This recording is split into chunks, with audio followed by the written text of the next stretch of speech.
Peace for Ukraine or Ukraine. Ngắm nhìn dung ánh của chàng, ai hay ta đã cách ngàn dặm xa. Chàng ơi đã có cùng ta vòng tay một thuở thân ngà ấp yêu. Because they connected all kinds of machines all over my body. And because of that, they didn't allow the room to be warm. I don't know why. The room was so cold, and that made my pain worse. And they didn't give me painkillers. But the painkiller, even if they give, they cannot give too much in my situation, yeah? And the room was so cold. I sneaked in some warm bag, and they just took it away. They said, cannot do this. It's too dangerous. They worried the blood would boil over or something, and the wound would burst or something. Because of the cold, it's very terrible. It's very terrible. It not just makes you in pain, it makes you restless. And I was supposed to stay still. I should not move. And how do you keep yourself still when you feel like you want to jump out of the window and run all over, because it's like ants all over your body and something inside you keep pushing you. That was the worst time of my life ever. But what was wrong with you, Martha? I cannot tell you. Secret. I got an infection from one of your sisters. One of the rare diseases transmitted by talking, by being near mouth and having saliva and stuff. Yes, I'm okay now. I mean, I'm really okay now after all this time. I still have pain sometimes, but I know I'm okay. And my health is good. Before, I thought life is forever. I probably never get well. It seems like that, Even if you take medicine, it seems like forever. This was a very difficult disease, rare, yes. Okay, never mind, that's enough, I don't want to tell you. Even at one time, I asked you guys to wear masks. Even then, I knew it, but it was still unavoidable. Somehow it sneaked into my life. At home. Avoidable here, but I can't avoid it at home. Sometimes I just do it, just like that. Okay, I don't want to mention from whom either, okay? I don't want to mention what. Yeah, it's good enough that like that. It was a terrible time to try to hide your ID and have to stay in the hospital to know what's wrong with you, and then to have an operation, and you can't run anywhere. If I run, I have to go to another hospital. And another hospital doesn't have that equipment in that area. For some special equipment, you have to go to some special place. And so in that area, it will be the same. The same ID problem. So every day I was just thinking, okay, maybe this is my last day. Maybe the police will bust in any time now, any minute now. I'm just waiting for it. I just said, whatever happens, what can I do? Just somehow I was protected, and I'm fine. They yell at me, scream at me, but they didn't do much. And until the last day, when I went in to pay the money, then the woman at the secretariat, the reception, yelled at me again. I said, I just come to pay. But you have to give me the passport. And I said, why? I don't have it here. Please, I just want to pay. And then she started yelling at me again. Before you look different, now you look different. She said a lot of things. I didn't even understand her language so well. But I know she was yelling, that's for sure. It was very loud, everybody heard it. So the chief of the administration, I guess he's the chief, somehow heard her. Everybody would hear it from miles away. She was so loud. And what could I do? I was just, I'm sorry, really, I'm sorry. Please forgive me. I just want to pay and then go, But she kept yelling nonstop. She wouldn't accept money even. She just say, I want your passport. And then she got somebody translating into English and French and whatever, telling me passport right now. And then the chief called her in somehow. And she took me and the driver in as well. I don't know what the chief said to her, But one look at me and he was saying something to her, and then she came out. Her attitude changed 180 degrees. She was just smiling at me and said, "When are you going back to England?"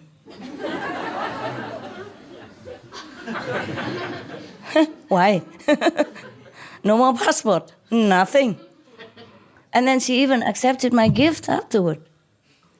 Before she was thinking that I'm a criminal, because when I go somewhere, I always bring a little gift, And she didn't want it, even. She was she was yelling so loud. I didn't know what to do. I just kept saying, "I'm sorry, I'm sorry." And I was so painful, so sick. There was bandage everywhere. And still she was yelling at me. I guess the chief took one look at me and was feeling so sorry for a little girl, My driver, he's about 5, 6 feet something high. And I'm very small, and he's tough and strong. And I'm little compared to him.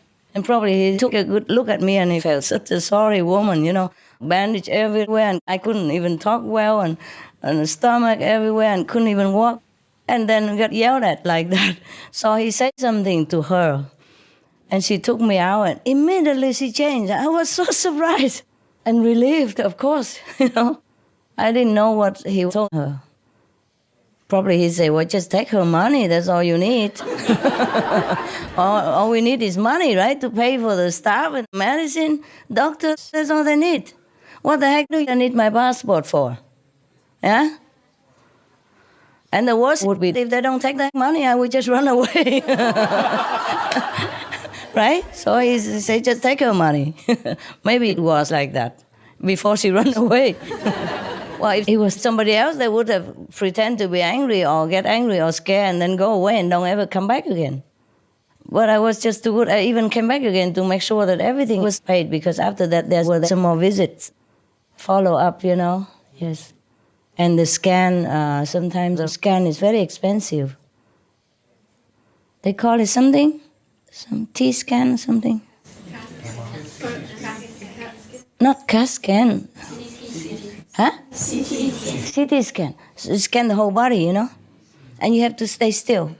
And first they put some blue thing in your body, a blue medicine, something, so that they can see well. And you have to drink a little water first. And I could not even climb on there. And they were so rough, they just push you in there. They don't understand your pain. They didn't know that I had so much pain. They could not understand. Also because the doctor gave the wrong medicine. Therefore, it didn't help me at all, so the pain continued. And they took me from one room to another, all kinds of scans, all kinds of tests, always. And then put me on a bed here, bed there, and I could hardly, I'd rather die, I'd rather die because it was so painful. And because they didn't know what was wrong with me yet, so they could not just keep giving too much of anything, just give antibiotics and painkillers, but it didn't help in that situation. It just made it worse. It stiffened my body more, and then it was terrible. I couldn't even eat or anything. And the worst thing was that I was worried about the ID. I was really protected because laying so long in the hospital. Of course, I changed to another 2 or 3 hospitals, but still, you lay for at least many weeks in the hospital, and still I worried. Okay. Let's meditate, or I will have to go home, huh? Okay? Any more questions, stories to keep me alive here? Yeah. Later, love. Yes. Tell me. Yeah, I want to thank you first, Master, for inviting us. Inviting you? Did I write an inviting letter? I applied, but although all the risks and the dangerous situations. Huh? You the are risk, in a dangerous situation? I mean, you have to come. I'm used to it. Thank you I don't so mind much. dangerous situations if I can come see you. Sometimes I can. That's the problem. Not the problem of danger. It's the problem of cannot. Yeah? You're welcome. Yes, thank you. And I hope it's fun. I adopted a cat recently. Mm. And And I rescued him a while ago with some other sisters. Yeah? And I couldn't adopt him right away, so I was looking for others to adopt him. But no one showed up, no one was available. So he was kind of depressed. So what happened now? Just come right to the end. Did you adopt him? Yes, I Okay, did. good. I was scared that you throw him out. And since I wanted him to be happier, I named him Happy Yeah? after your dog. And he started eating a lot. Yeah? Yes, like like your dog. He's happy. Yes. Is he fat? Yeah, a lot. Did the doctor say he's fat? Yeah, he said sort of he's healthy. Yeah. He's healthy, then it's fine. It doesn't matter if he's fat. But later I found out all the other cats who named Happy, they all eat a lot. Yeah? Yeah. Of course they do. Like my dog, people. Yeah. Especially Happy, she eats a lot. And the doctor say go on the diet. Fine, I put her on the diet. But after diet, she eats more.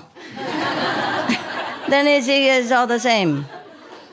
Or she go and takes the food from other dog people when I'm not looking. Yeah? Or she go out and eat some nonsense, and I'm worried even more. So lately, the doctor found out that she has the thyroid problem, and that's why she's fat, not just the food. So give her medicine, and she's very model-like now. But still eats a lot. Yeah. Anything I eat, she likes to eat. Even if it's no good for her. I say, no good for you, please. Not because I don't want to give you, but it's not too good. She said, never mind.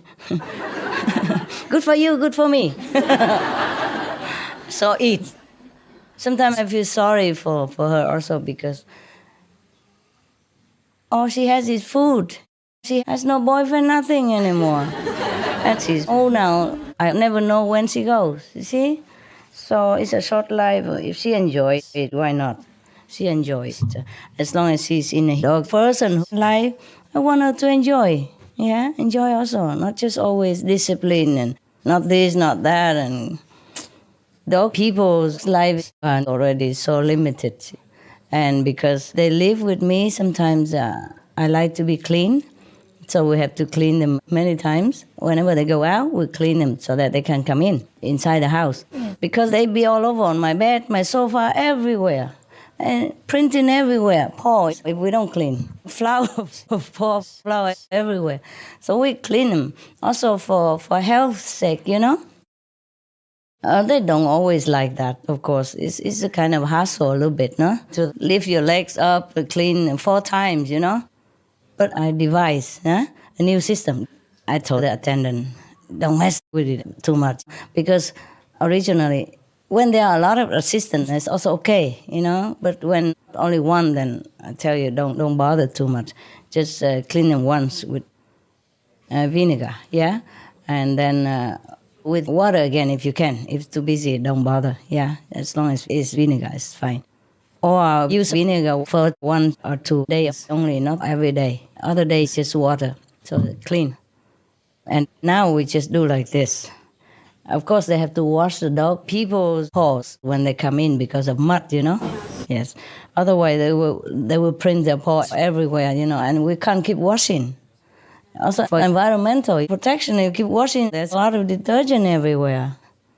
And water is also precious, yeah? So because of that, we clean the dogs. Because if we don't clean the dogs, then we have to wash the sheets all the time. Bây giờ tình đã xa mờ ôi xa cờ tư